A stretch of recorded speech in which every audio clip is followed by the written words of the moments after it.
The reason for this transmission is Dame SARA KHAN finally published her cohesion response, her review on, well, let me first of all bring up some of the newspaper headlines. I'm going to bring up two headlines one from the Telegraph and one probably from the Financial Times. So have a look at this.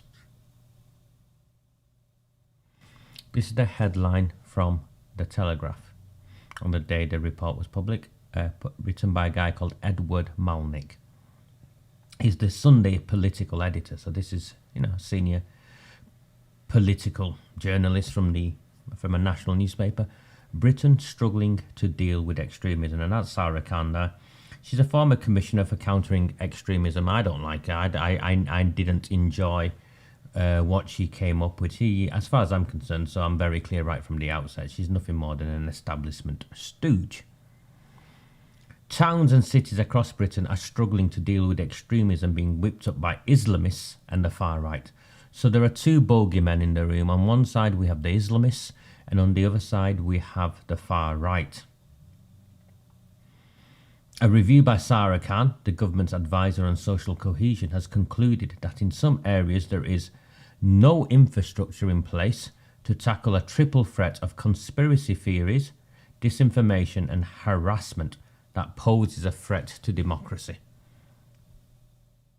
And what she wants is this cohesion response unit. She wants a cross Whitehall, so she's a Quango, and she wants a new government department created called a cohesion response unit. It's like the MI5 for councils. Yeah, she wants this cohesion response unit created, which will be like a rapid response unit to councils and areas where they think democracy is under threat from either Islamists or the far right. Now, what I find interesting is the case studies she uses, but I'll get to that in a moment.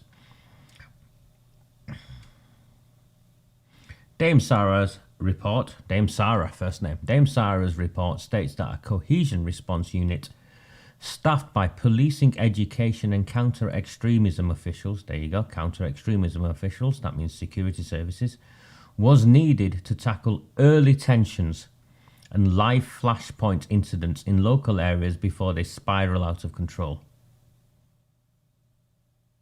She also wants conflict resolution training for local authority staff. Can you imagine Arud Shah on conflict resolution training? Hey, Amy!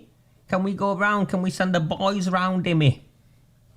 Maybe, her idea of conflict, maybe Oldham Council's leaders' definition of conflict resolution and yours or mine, I think might be worlds apart. So she's got 15 recommendations. 15 recommendations. And she uses this term called freedom restricting harassment, which means threatening, intimidatory or abusive harassment in person or online that is intended to make people or institutions censor or self-censor out of fear. And in the course of producing this review, she had 30 meetings with local authorities across the country and 46 with civil society groups. And apparently she repeatedly heard how local authorities and responders were struggling to deal with contemporary social cohesion threats, including disinformation, conspiracy theories, and evolving extremist tactics. Now, we've been accused by the Labour Party-run Oldham Council of all of these, and have been arrested for these. It's absolute nonsense, by the way. This is a step towards a fascist state. That's what this review is, and that's what all those who are pushing for this are trying to create. And in the Muslim communities, they scare you with the threat of the far right, and in the white working class communities, they scare you with the threat of the Islamists. And you'll see it play out in this report. So that's what these people are doing. The report cites Oldham, Barrow-in-Furness and Stoke-on-Trent as examples of areas struggling. Notice how Oldham is first in this. It's not alphabetically, because if it was alphabetically, Oldham would be last. It cites Oldham as first. And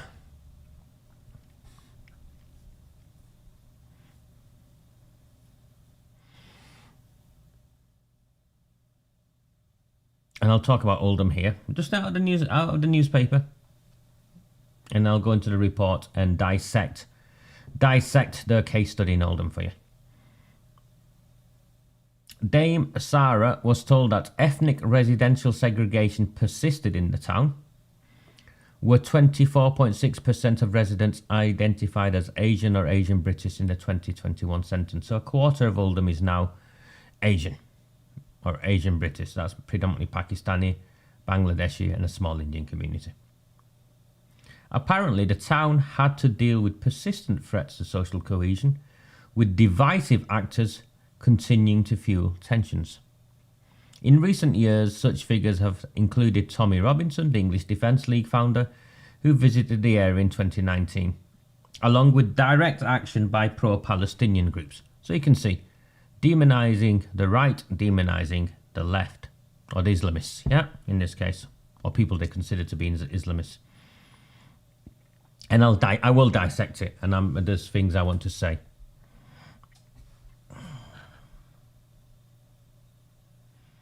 I don't know how Warren is doing today, Lynn. I've not spoken to his wife or his daughter as of yet. I know Peter Brown was going to visit him about 2 o'clock. So once I found out, I'll put up a post on Telegram to see how Warren is doing.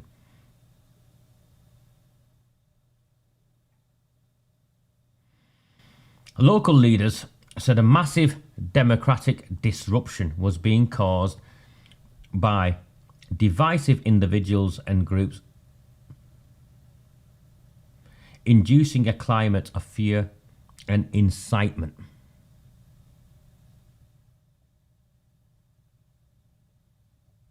One illustrative example in Oldham related to false allegations being spread on social media about a perpetrated attempt by the council to cover up crimes by grooming gangs. So that means, according to this, an independent review in November 2019 found that while safeguarding practices were inadequate, there was no evidence of a cover-up. That's not what the review found, by the way. That's by the by, for now. But what they're saying, what Sarah Khan is basically saying here, is that Maggie Oliver is responsible for these false allegations, because Maggie Oliver, forget me, Maggie Oliver, in a press conference with Andy Burnham next to her, made specific reference to how his team of investigators were prevented from getting to the truth. So Maggie Oliver is also claiming that what took place in Oldham is a cover-up. So is Maggie Oliver a far-right extremist? No. Then they go on about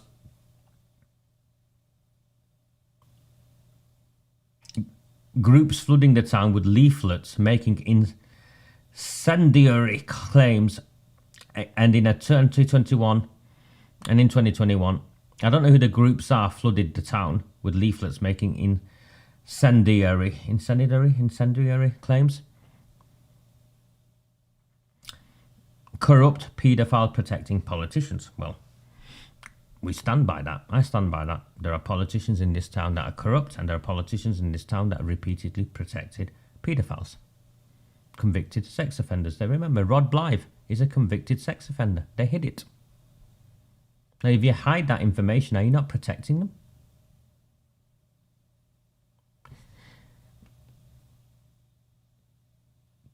So that's what the Telegraph is pointing out, using Oldham as a case study, and clearly showing that there is a problem in this town, and that problem is one of extremism, as in we are the extremists, and it's underpinned by conspiracy theories, disinformation, and harassment.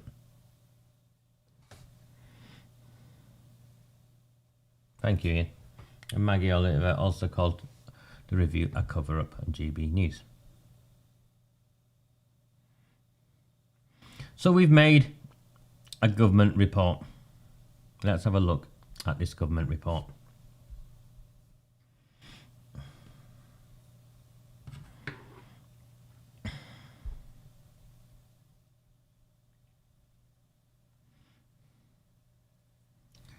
According to her, I'll tell you who is pushing this narrative to them. We'll get to that. But why are they promoting this narrative is what you should be more concerned about. Why is a Conservative government promoting this narrative? That's because, whether we like it or not, our democracy has reached a crisis point where more and more people are educated. More and more people understand democracy in a way where they can use it for their benefit. We are a politically educated town. We understand how to challenge and hold to account politicians, lawfully, legally. We also understand how to remove them at the ballot box.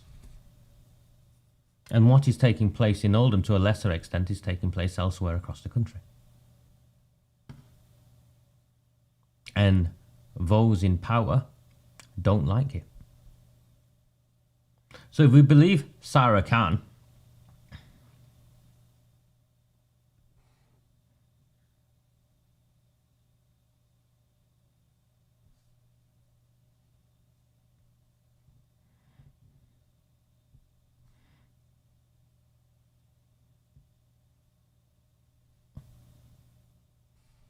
Britain's most precious asset is our diverse and cohesive democracy.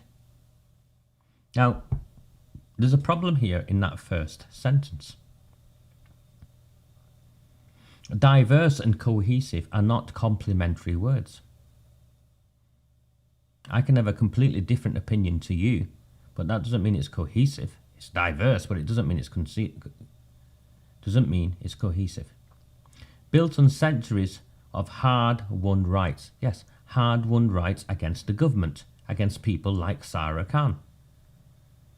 Our democratic freedoms form the bedrock of our nation. That's right. Our democratic freedoms form the bedrock of our nation. And that one of those freedoms is to disagree with those in power and use democracy, our freedom of speech. Because what she talks about, our democratic freedoms, is our freedom of speech. Our freedom to speak out, even if it is not cohesive and in line with what these people want. So her opening two sentences demonstrate that this really demonstrates what they're really up to. They are attempting to rewrite the past, rewrite our history, to create an authoritarian state, which in my point of view is a step towards fascism. However, it is a mistake to assume the endeavours towards building an inclusive and cohesive society is accomplished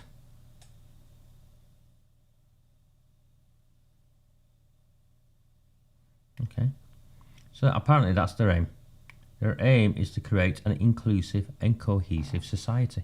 Again, inclusive and cohesive society are not necessarily complementary. In fact, I know they're not complementary. Advancing and protecting our plural democracy. I'd be interested to know what she means by the word plural. Requires constant vigilance.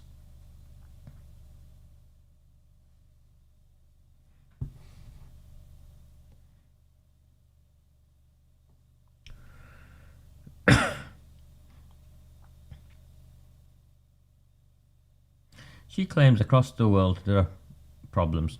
And one of the problems, she claims, is disillusionment with democracy.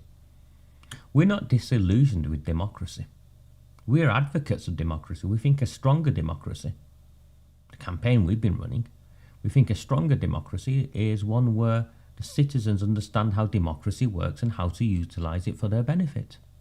how to hold politicians to account, and how to access information, how to leverage power. That's not a disillusionment with democracy. It's very much the opposite. It's a demonstration of a belief in democracy. Apparently, how we preserve social cohesion whilst preventing, managing and responding to these challenges is fast becoming one of the most important questions of our time.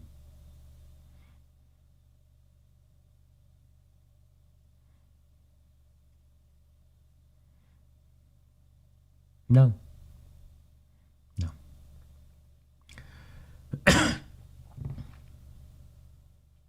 The review is an examination of some of the contemporary threats to social cohesion and our country's democratic resilience.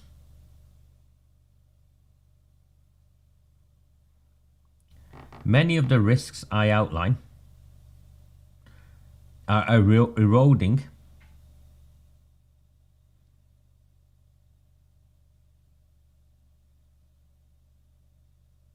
cohesion and our democratic norms at an individual, institutional, or societal level.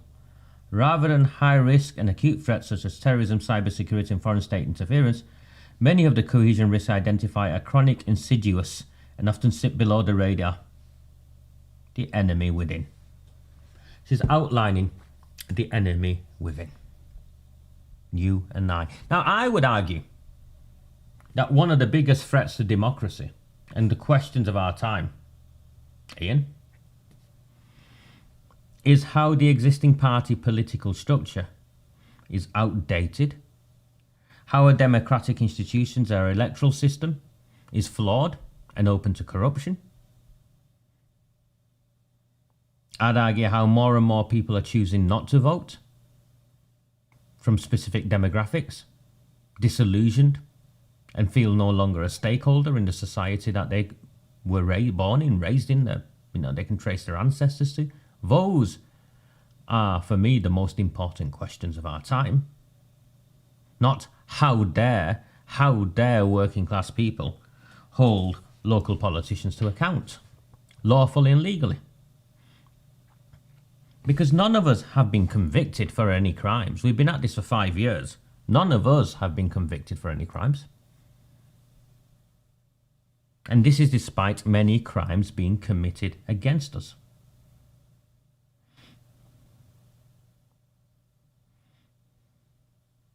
And she claims there is a growing and dangerous climate of threatening and intimidatory harassment leading to serious censorship, what I have termed freedom-restricted harassment, affecting not just politicians and those in public life, but members of the public too. You know, in Oldham, before we go to the case study, the one clear example of freedom-restricted harassment, the one clear example that Dame SARA KHAN omits in the case study, but the one clear harassment is the fake ASBI letters to the likes of Warren Bates, to the likes of Gary Tarbuck, many of you, because they wanted to stop people going to public meetings. And reasons given included alleging people did things on days when they weren't even at a council meeting, weren't even in the country, and for crimes such as staring from behind perspex screens, staring at politicians and wagging your finger.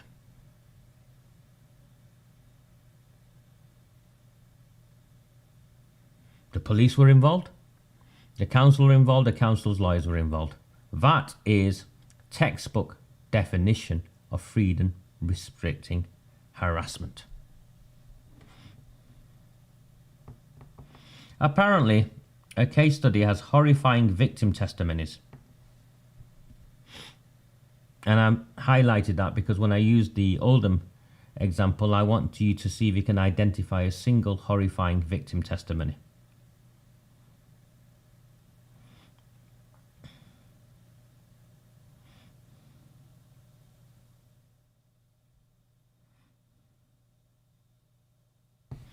On the front line, local authorities are struggling to prevent, manage and contain the impact of conspiracy theories, disinformation and extremist activity. So that's us. And despite this worrying blah blah blah blah trend, they want to do something about it.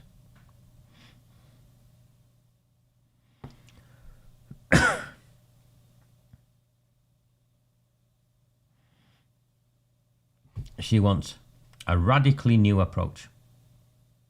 This has got 15 recommendations.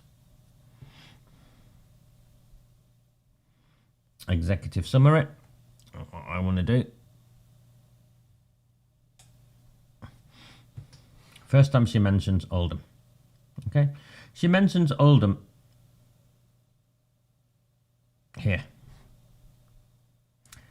Page 11, first of all.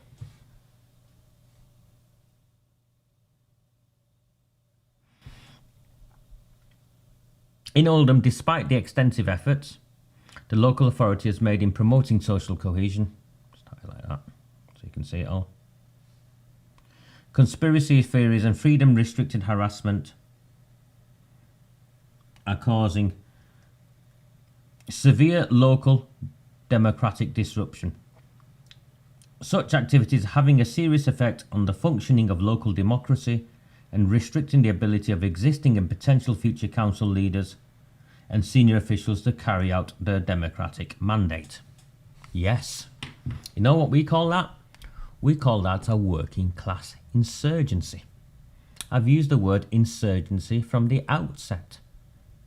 This is an insurgency.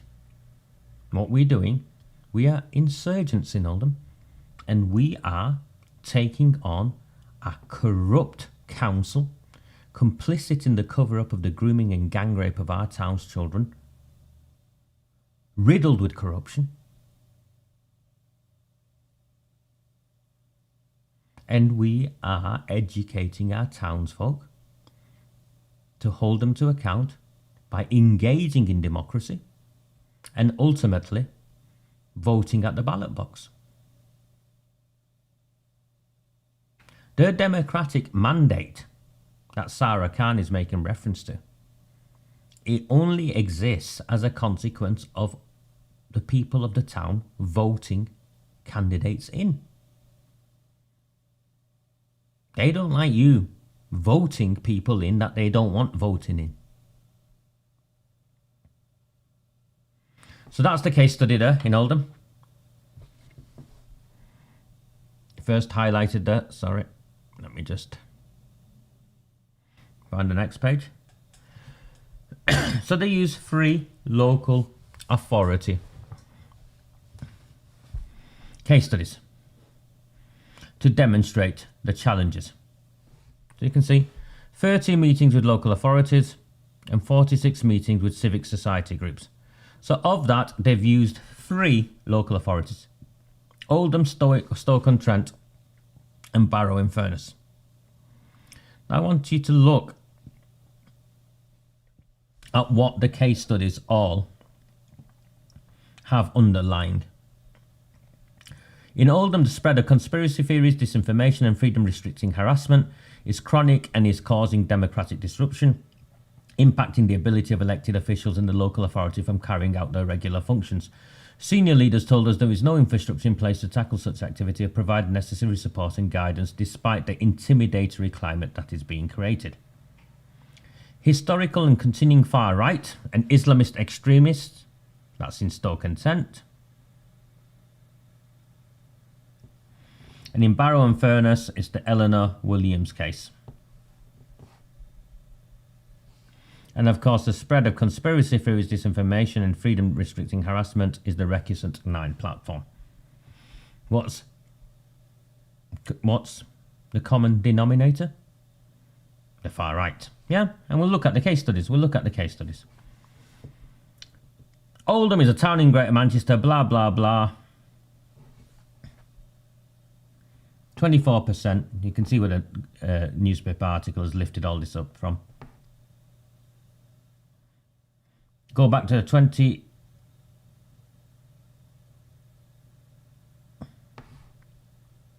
when it describes Oldham, in the past experienced racial tensions as well as issues around housing deprivation and ethnic residential segregation.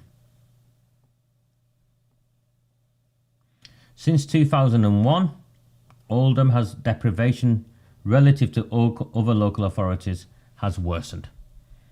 So this report is confirming that over the last 25 years things have got worse in Oldham in terms of deprivation. Then they're going about the riots. Yeah.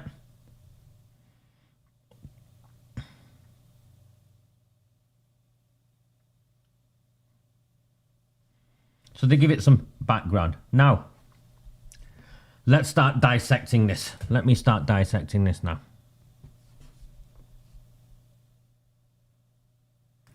First of all, they used that Tommy Robinson visited the area in 2019. That's number one, right? Tommy Robinson visited Limeside in 2019. It was part of his European election campaign. He was trying to get himself elected in Europe, remember?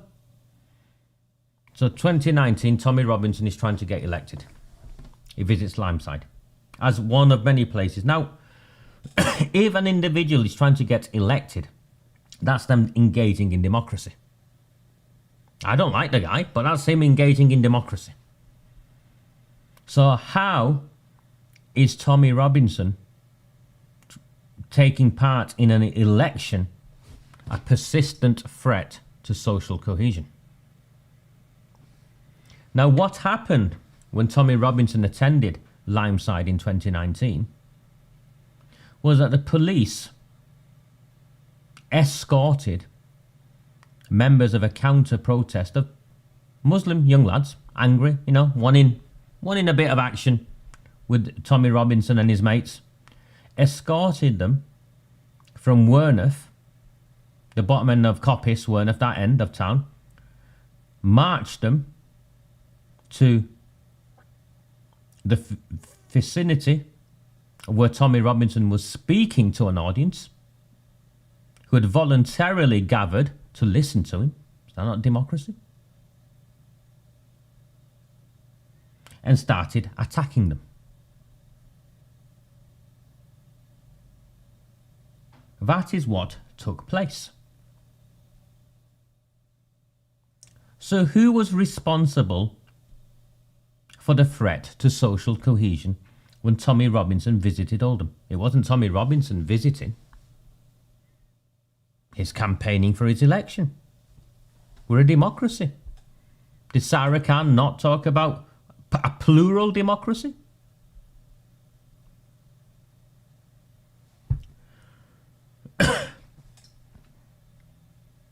If anyone was responsible, it was the police. It was poor policing.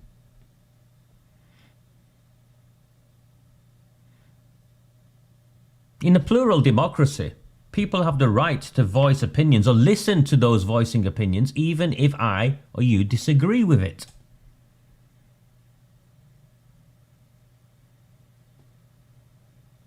Now, I don't like what Tommy Robinson has to say, and if he's broken the law, if he's inciting violence, then the police have a responsibility to arrest him. But I don't even think he got going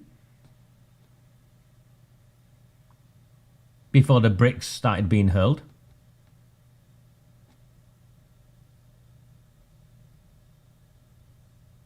And the individuals convicted that day were my colour and my religion.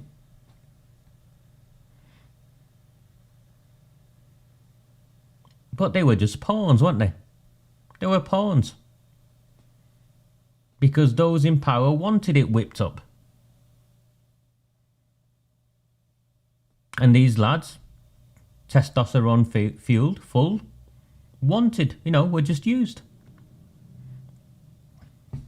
I want you to look at the next one. I'll just change the colour so you see it. This is an official government report. Widespread leafleting by Patriotic Alternative in 2022. Those of you who've been on this journey with me will remember Patriotic Alternative leafleted in Oldham. We condemned it immediately. Those of you who started to share some of the leaflets immediately removed them. But I want you to focus on the word widespread. What would you quantify as widespread? They leafleted, give or take, a dozen streets in Royton. They leafleted, give or take, a dozen streets in Royton. How would anyone quantify that as widespread? I want you to look at the next one. The direct action by pro-Palestinian groups against Elbit Systems Limited in 2019. I was arrested and attempts were made to falsely prosecute me because I objected to what took place there. But do you know who supported? Do you know who supported the direct action by pro-Palestinian groups? Let's not forget this. At Parliament Square, Arooj Shah, in the capacity as leader of Oldham Council, Father Phil Sumner, in his capacity as whatever in the Interfaith Forum, and Debbie Abrahams, in a capacity as MP for Oldham East and Saddleworth. These were the people who promoted it, supported it, endorsed it, use whatever word you want. These are the ones who did not condemn it. And I was the one who was arrested for objecting to it. Because I objected to the anti-Semitic undertones of smashing windows of a Jewish building and daubing red paint. And long before this bandwagon came along, and context matters, I objected to children who did not understand what they were doing, because that's how racism is nurtured. Children who do not understand pick up slogans, words, with the term from the river to the sea used in that context, used in the context not of solidarity with the Palestinians, but used in the context of removing Israel from the map. And I was the one arrested.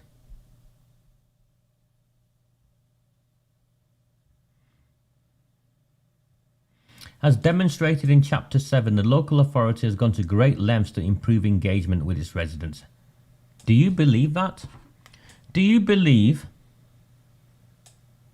that Arooj Shah and her council has gone to great lengths to improve engagement with you and prioritise social cohesion efforts? How has Arooj Shah prioritised social cohesion efforts? Now, I'm not picking on the guy. His wife died recently. Dr. Chauhan last year had to apologise. This is the mayor of Oldham Council, had to apologise for sharing the word coconut, a racial slur towards ethnic minority people who are integrated in mainstream society. The term infers sellout. He accepted it was wrong and agreed to undergo training. It's the mayor of our town.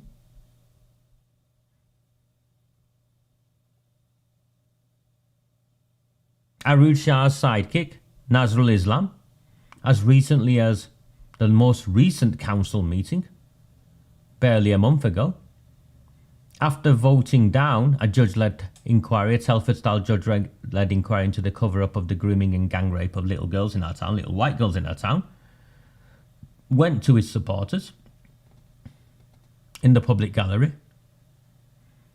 and referred to white people as goras. It's a racial slur.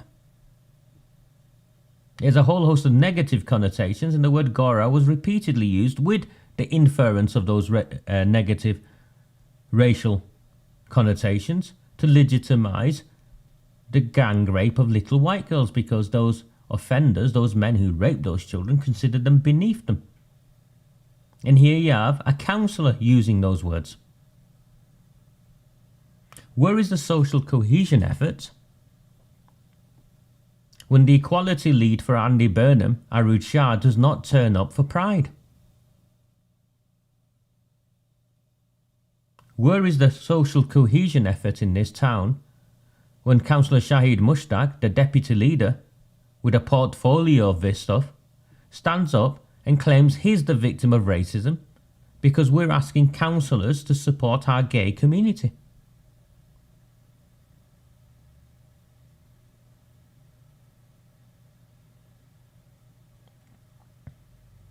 However, the challenges it faces today from conspiracy theories and disinformation, as well as freedom restricting harassment, are undermining local democracy. Now, if I was writing this report, I would quantify each and every one of the conspiracy theories. I've helped write government reports like this in my time. And if I was writing the reports, I would quantify the conspiracy theories and explain why they are conspiracy theories. So let's have a look if they have.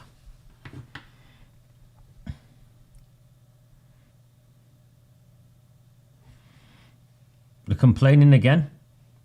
I don't know how many times they say this. I think at least 20. The review team heard that Oldham Council faces an increasing battle over disinformation and conspiracy theories which are impacting not only on cohesion but also local democracy. The activity of divisive actors is causing what senior leaders describe as massive democratic disruption and inducing a climate of fear and incitement. We are causing massive democratic disruption because that first page that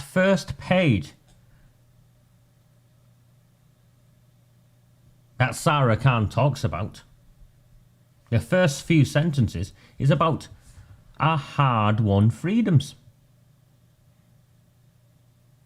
And those hard-won freedoms were as a result of massive disruption. Now, are we smashing any windows? No.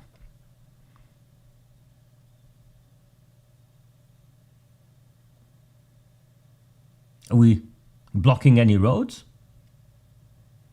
Have the police been called because thousands of us are demonstrating somewhere or marching? No. All of that I've reviewed and looked at. And it's what they wanted us to do.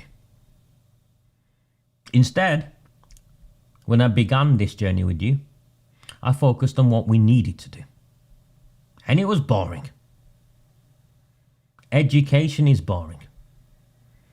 Politically educate you, nurture you, mentor you, and make sure you have the skills to fight back using democracy. Now, how is that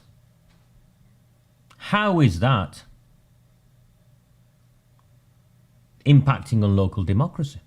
It's only impacting on local democracy because we're holding them to account. They don't like what we're doing. As for the activity of divisive actors, they daren't say my name, by the way. They daren't say my name. The activity of divisive actors is causing what senior leaders described as a massive democratic disruption and inducing a climate of fear and incitement. Okay, great. Give me an example of the climate of fear. Give me an example of the incitement. Can't give me 5, 10, give me 1. Nothing. Absolutely nothing. However, they give one illustrative example. Here we go. One illustrative example concerns historic child sex exploitation and the spread of false allegations on social media that Oldham Council orchestrated a cover-up over grooming gang activity in the town. Let's be clear. When we first made the allegations were that children had been groomed and gang raped in this town. The authorities knew about it, and the authorities kept that information from us. White working class children were groomed and gang raped in this town. Those in power knew about it, and those in power kept it from the public. That is a definition of a cover-up, if it's proven to be true. And all of that was proven to be true. Every allegation I made was proven to be true. This led to the commissioning of an independent review of historic safeguarding practices in November 19, which reported that while safeguarding practices were inadequate, there was no evidence of a cover-up or any misconduct in public office by any council staff. Okay. The review team's terms of reference, and Sara Khan will know this because this is how governments operate, the review team's terms of reference was not to investigate whether there was a cover-up. They found no evidence of a cover-up because they were given no evidence of a cover-up. And their terms of reference prevented them from asking whether there was evidence of a cover-up. Do you see how smart these people think they are? Nor did their terms of reference include identifying whether there was misconduct in public office by council staff. However, there are multiple examples by Newsom and Ridgway of council staff acting in a manner that you and I would consider misconduct in public office, of which Gerard Jones was one of them, the man who prevented survivors from testifying. It's detailed in the report. Of Jim McMahon's press officer at the time, who celebrated keeping out of the news how children were being groomed and raped in shisha bars, which was then proven again at the time because a police officer followed children into a shisha bar where it was taking place in broad daylight.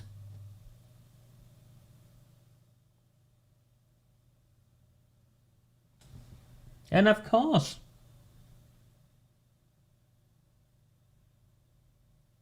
it wasn't in any way independent, because for it to have been independent, the terms of reference would not have been set by the council being investigated. How can the terms of reference be set by the organisation that's been investigated, and then that organisation responsible plants itself in a position where every shred of evidence has got to be passed through itself?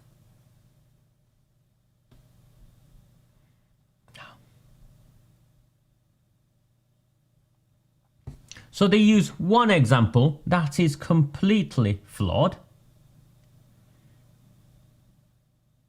They make reference to Tommy Robinson without saying what had gone on and why he had visited the town.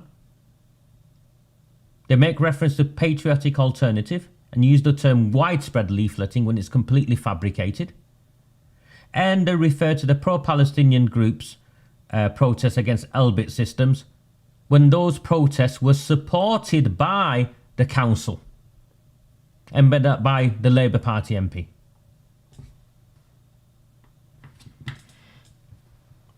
I think there's somewhere on here, I'm not sure, I can't see it from my end, but I'm sure there's you can do super chats if you want to, Lynn, by all means.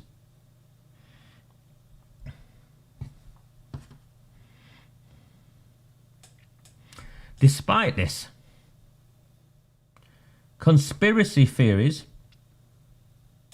on the topic continue to insidiously disrupt the area, fueling what some stakeholders described as a frightening environment. Who are these stakeholders? How are we frightening them? Okay.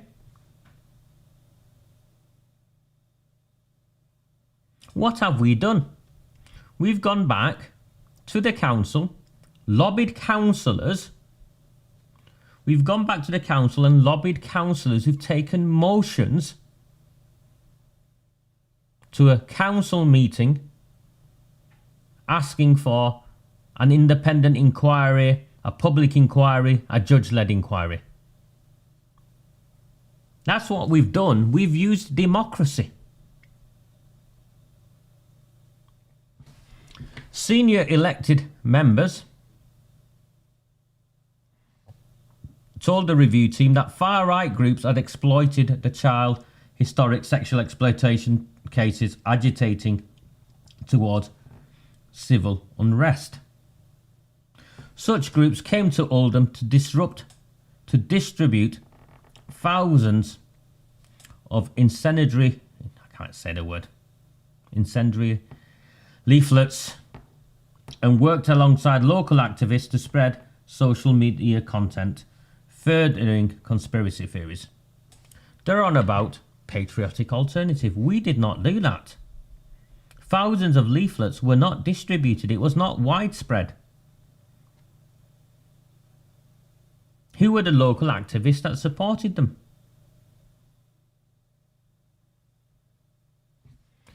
Council meetings held to discuss the findings of the independent review were disrupted by protesters, and on some occasions saw instances of violence. Where were the instances of violence? I was at the two meetings. The meeting when Andy Burnham was there and the meeting subsequently. Where were the instances of violence?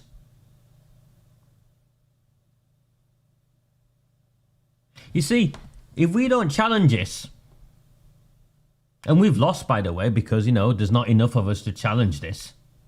This is the story that is being told about you. This is the story that is being told about white people in this town.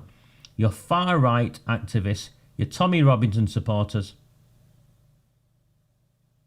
the CSE. Remember 3 case studies, Eleanor Williams being one of them? The CSE cover-up in Oldham is fabricated.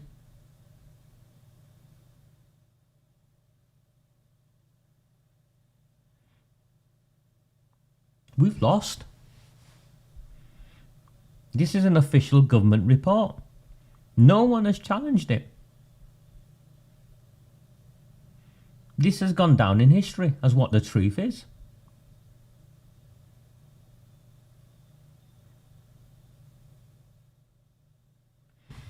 Freedom restricting harassment connected to such issues has also been rife in the area. It's rife. Give us some examples. Councillors and officials have been deliberately targeted, including the current and 2 former council leaders. Okay, so we've targeted the current and 2 former council leaders in a deeply worrying trend. What's the deeply worrying trend? We've voted them out. We'd voted out council leaders. Why is that worrying to democracy? Have we gone and blown up their houses? Have we kidnapped their children? Did we steal Sean Fielding's cabbages when he was growing them? No. We produced leaflets saying what they'd said, demonstrated how it was untrue, and we campaigned to have them removed at the ballot box, and we succeeded on each occasion. As for Sean Fielding covering up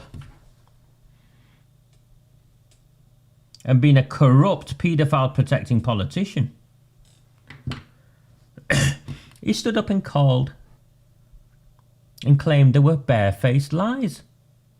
He claimed there were barefaced lies. I'll just put up the buy me a coffee link. Just give me 1 second. I've done none of that today, Louise, because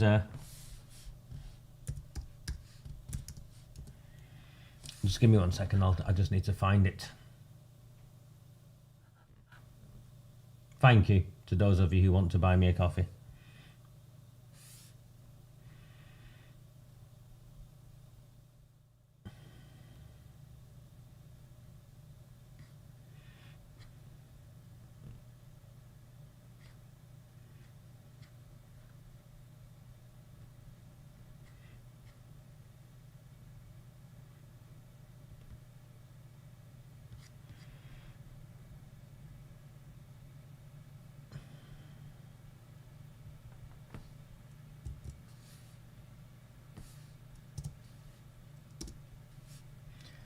There you go.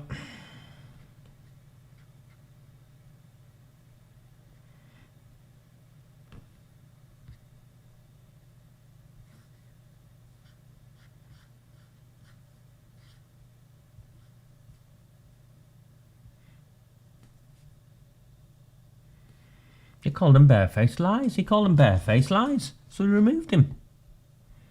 Arud Shah, who replaced him, hangs off the arm of a convicted heroin dealer. The getaway driver of a cop killer, who also blocked attempts for an inquiry. We're campaigning for an inquiry, a public inquiry. How is that undemocratic? How is campaigning for a public inquiry undemocratic?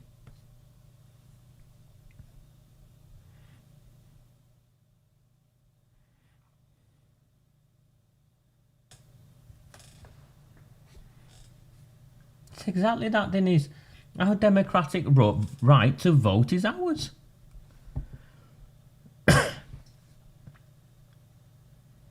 Who had improper relationships with Muslim cartels. Well, these cartels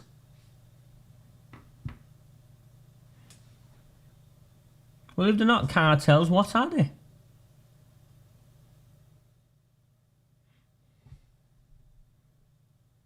Sean Fielding has, after losing, has spoken to people he's close with in the Labour Party and has confirmed that one of the mistakes he made was not sacking Shah.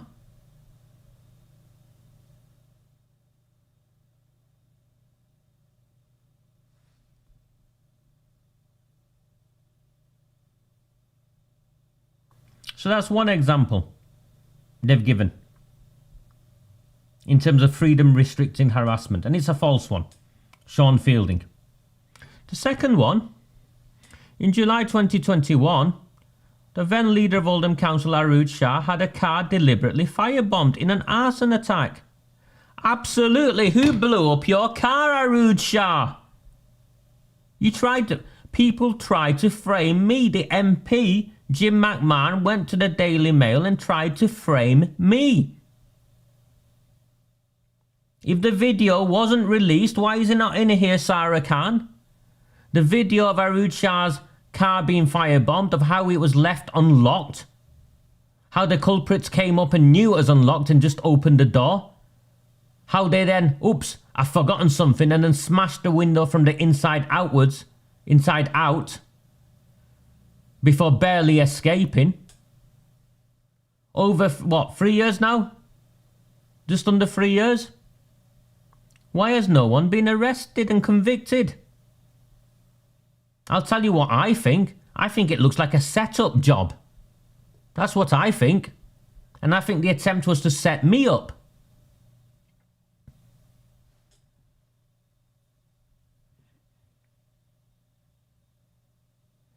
The former council leader, Amanda Chadderton, described death threats. There's no evidence of death threats. We never made any death threats. Frightening levels of harassment. This is a woman who stood up and claimed you can't claim being groomed and gang raped didn't destroy lives. And what incitement has she faced? As well as the false accusation of covering up child sex exploitation, she voted the motion down. She voted the motion down. And as for these overtly racist dog whistle politics, where's your example? They don't have any. But if you're coming new to this and have no idea what's gone on,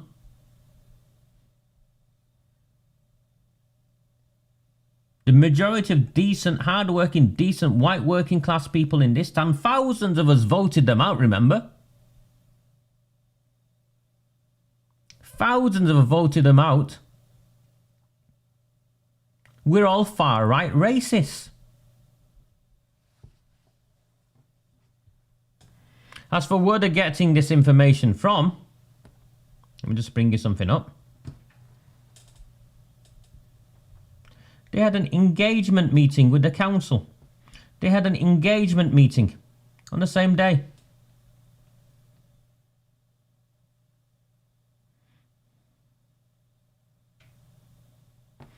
The 20 people charged after violence erupted in Tommy Robinson's visit to Oldham. Well, what instigated that?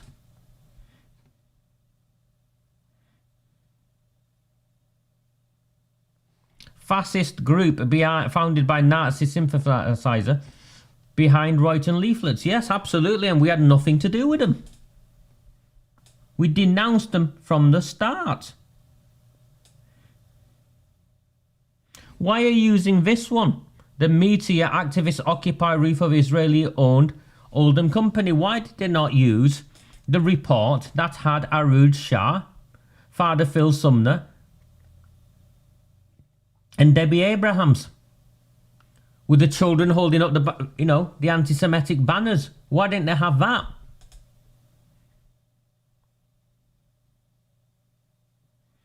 Women injured, that's you, Julie, as people try to storm Oldham Council meeting.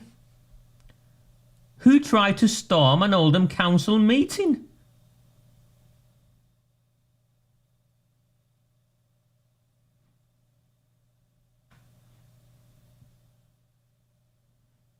Former council leader speaks out over campaign of allegedly accusing him of covering up grooming gangs. He did cover up grooming gangs.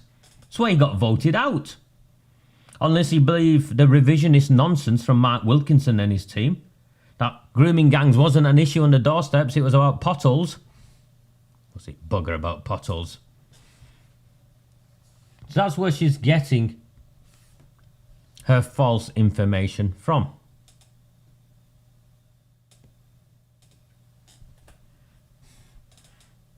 The open and frank conversations the reviewer had with elected members and senior officials. Well, who were these elected members and senior officials? I think we have a right to know. Left a lasting impression of the despair and worry such persistent activity was having on social cohesion.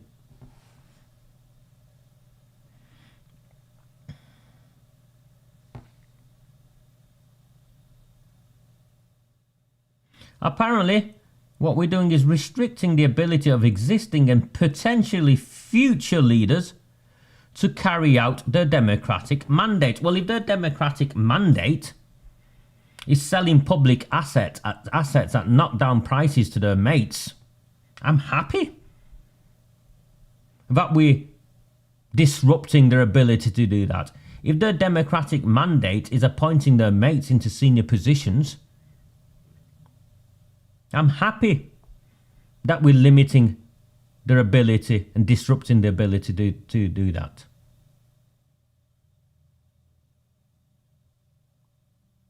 If we're going through the council's books and the budgets and demonstrating how money has been spent and where money has been spent and asking you if you think it is a good use of your money, and then people are asking questions as a consequence of that, I'm proud of that.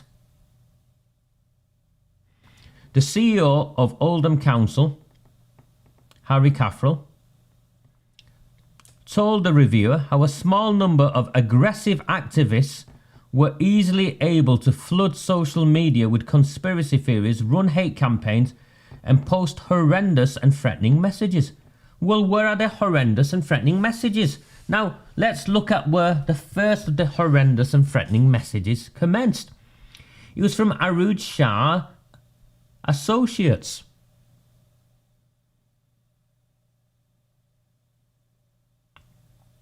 There was an offer of murder to which Arooj Shah posted love hearts in response. Arooj Shah's special political advisor, Irish Imi, has been convicted twice now in a criminal court for crimes against me. The first time for having me followed home. The second time for breaching a restraining order and coming and finding me and trying to scare me off from campaigning. lawfully. Why did the CEO of Oldham Council, Harry Caffrell, not make reference to the gangsters affiliated with those that run this town?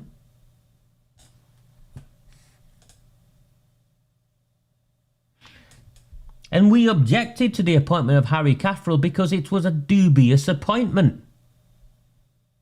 How can you recruit a chief executive of a council like ours from an interview after interviewing just one candidate? They interviewed just one candidate, then he was retiring, and they brought him back 3 days a week and appointed someone on a YTS trainee level as a chief executive without going through due process.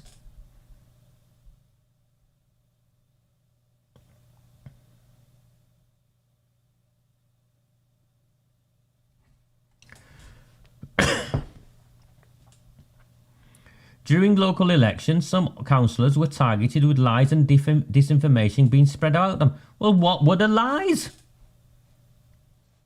What were the lies and who were the councillors? What were the lies and who were the councillors? Nothing. This included officers of the council. Well, who were the officers of the council and what were the lies told about them? Mr. Caffrell's picture was spread on social media alongside claims he was a paedophile protector. Well, you are responsible for the council. And Dead Man Walking, the context of Dead Man Walking, from what I remember when it was posted, was that he would no longer be in position of chief executive. This council was on the brink of collapse. The government was going to get called in. We've been calling for the government to be called in. His career would be ruined. Do you see how they twist it? And that's why when you raised it with the police, he states they claim that such activity did not cross any legal or criminal thresholds because it never did. I'll read the one bit of direct evidence, primary evidence they have, which is a quote from Harry Caffrell, the Chief Executive Officer of Oldham Council. Part-time Harry. Dirty Harry Caffrell. Who, at the most recent council meeting, when we talk about democracy and shutting down a democracy, at the most recent council meeting, had to apologise for telling a councillor, someone we elected, to sit down and shut up.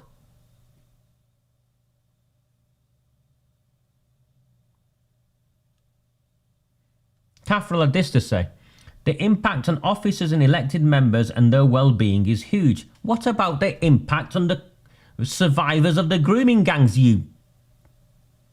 What about the impact on the people who he falsely criminalised? What about the impact on the people in this town who are horrified and have lost all hope that this council is in any way fit to represent them?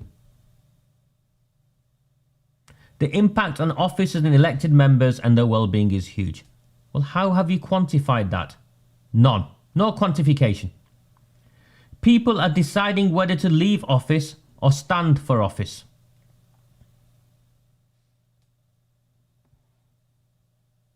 So that means politicians. So what?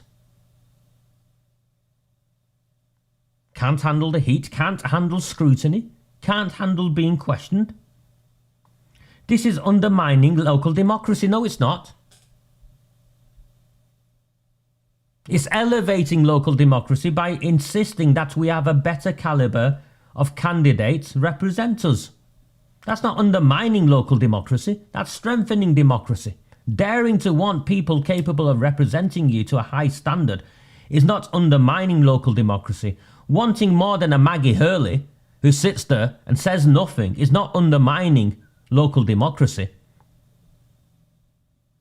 There's a vote of no confidence in Arud Shah at the last council meeting. That's the leader of the Oldham Council. That's not undermining democracy. If we were undermining democracy, someone would have gone and blown up her house. No, we took a vote into the council chamber.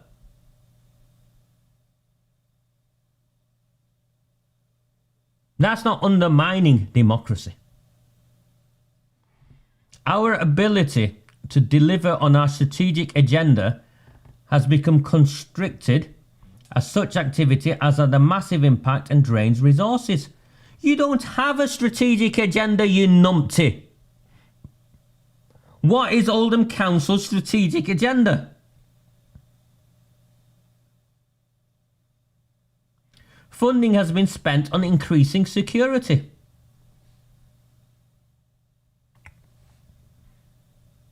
No one in the council chamber has said they feel threatened. The opposition ones definitely haven't. In fact, the security guards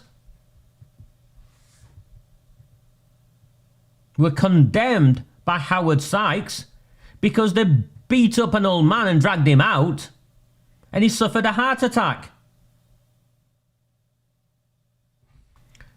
And taking civil claims against such actors. Well, who have you taken civil claims out against? You've tried one against me and your lawyers have gone running. How much of our money have you spent trying to take an injunction out against me?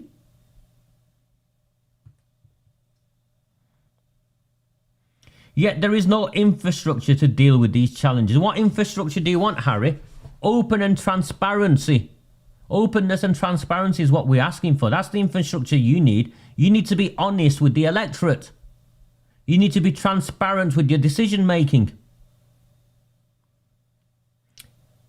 Apparently what we're doing does not fit the remit of prevent, as it is not terrorism related. Thank God for that. Yet the harm and impact of such disinformation, where is the disinformation? I'm still waiting for this disinformation. And how are we undermining democracy? Requires a distinct approach if we want to limit the disruption of local democracy. Where is the disinformation?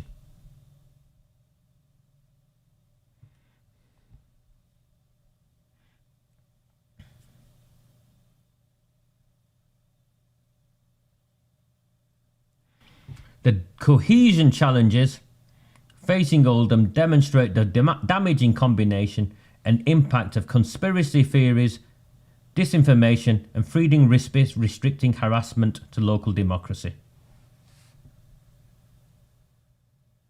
They want to push back. There's nothing to help them push back against insidious disinformation and conspiracies.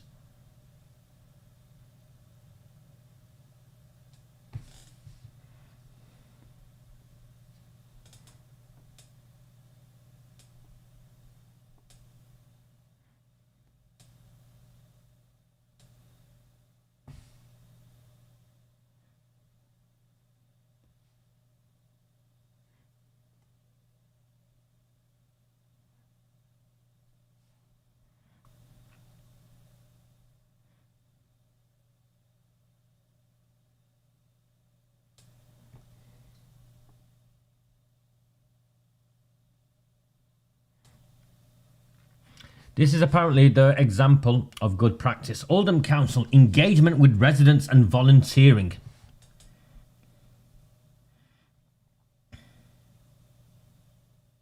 The council has invested in building an approach that helps them to understand the challenges and opportunities across different wards. Oldham used its Thriving Communities Index, which gives an understanding of how neighbourhoods in Oldham function as communities by measuring the level of community assets and nature of social norms, community behaviours and tensions, and the level associated service demand. Oldham Council also carries out a resident survey. Go and have a look at how many people filled in the resident survey, and actually go and have a look at what they actually had to say, including questions about how strongly they feel they belong to the local area and how often they take part in activities. The data gives them excellent insight into the community they serve. Absolute bullshit.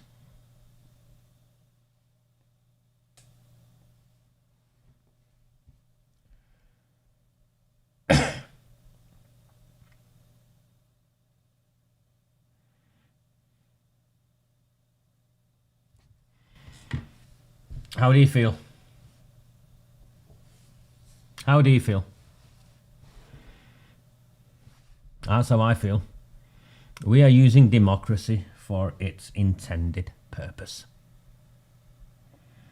And they will not stop me. And no matter what they do to me on May the 2nd and May the 3rd, they will not stop me then either. And no matter what they've done with this report and the timing of this report, they will not stop me or stop any of us from campaigning in these local elections and holding politicians to account. Politicians we believe that have failed us, and voting for alternatives, because that is our democratic right to do so. And as for why the Muslims should be worried, well, once the rules come in, the undercurrent of all of this is the pro-Palestinian marches, it's the demonstration outside schools to stop the transgender education. It's all of that. But they'll wave the far right, demonise people like me and you. But we too, we're 5 years in Oldham, we're wise to their tricks. Playing one community off against another is no longer the successful strategy it once was. And we are united in a way never before seen in this town.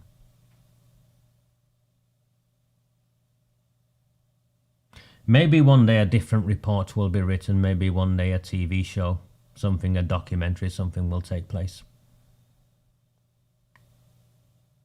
Who we were, what we stood for, and how no matter what,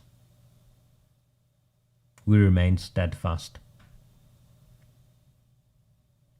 in our purpose to take back our town and deliver justice for our children.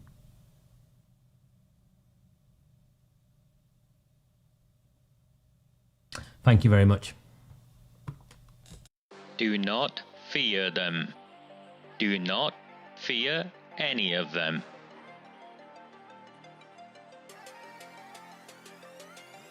On the 20th of November 2003, James Ignatius O'Rourke McMahon was elected councillor for the Failsworth East Ward of Oldham.